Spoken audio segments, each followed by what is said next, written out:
Hello viewers, তো আমরা আবার এসেছি আপনাদের সামনে। খুব সুন্দর, খুব আকর্ষণীয় একটি মডুলার কিচেন। এখন অবধি নিচের অংশটুকু কাজ হয়েছে, উপরেরটা এখনও বাকি আছে। সেটা আপনারা দেখে বুঝতে পারছেন কতটা সুন্দর হয়েছে। পরবর্তী উপরে বানানো হলে অবশ্যই আপনাদেরকে জানানো হবে। আচ্ছা, এটাও তাই, দুটো একই তাই তো? একটা বড় একটা ছোট তাই তো? এটা ছোট, এটা বড়। আচ্ছা আচ্ছা এটা হচ্ছে কাপটা রাখার জন্য। আচ্ছা আচ্ছা এটাও বাস্কেট।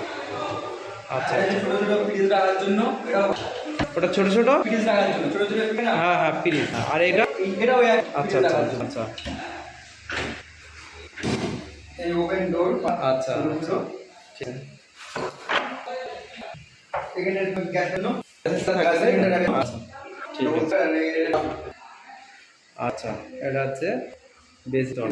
আর এই কাজ হবে? হ্যাঁ ওইটা হিসেবে এটা হবে না। এটা এই মেশিন বলে আর কি এটা হচ্ছে না। আর চিমনিটা তো হচ্ছে না। আচ্ছা, তো উপরে এই সেম কালারই হবে নাকি? সেম কালারই হবে। হ্যাঁ আচ্ছা দাদা খুলে দিই, আমি গিয়ে দিয়ে দিই।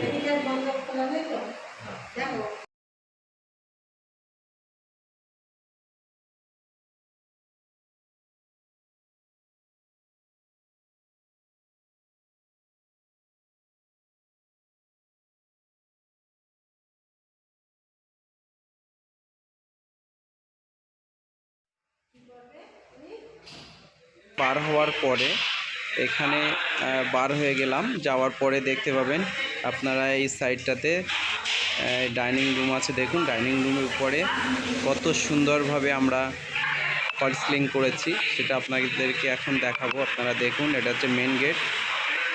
মেন গেট দেখতে পাচ্ছেন, উপরে ফল সিলিংটা করেছি কত সুন্দরভাবে। দেখুন, আশা করি আপনাদের অনেক ভালো লাগবে। এটা হচ্ছে টোটালের ডাইনিং রুম। ভাই, এই যে মাপটা আছে রান্নাঘরের লম্বা এবং আড়ে, এর মাপটা একটু জানাও আমাদের দর্শক, মাপটাও তো জানতে চাইছে। 6 ফুট। 6 ফুট বাই 8 ফুট তাই তো? 6 ফুট বাই 8 ফুট। আচ্ছা আচ্ছা ঠিক আছে।